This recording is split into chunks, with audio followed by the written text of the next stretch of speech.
Right, so I came to Tyreko Beach to see if I see any kind of bioluminescence, because I heard that it has some bioluminescence and I'm seeing some of it, so hopefully I can capture it on the camera.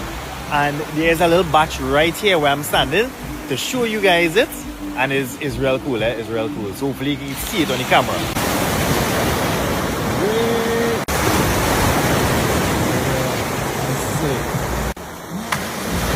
That is sick.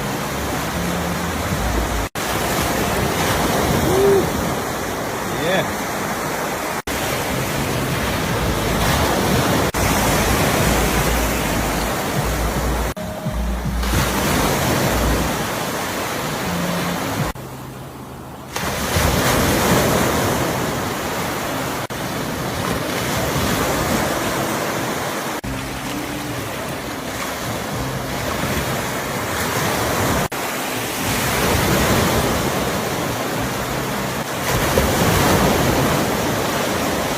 Right, so let's see. It have bioluminescence in Tyreko here. We're just going to be real patient and observing the waves as they come. The bigger waves will tumble over and activate the bioluminescence. It's cool, like it's kind of bluish hue.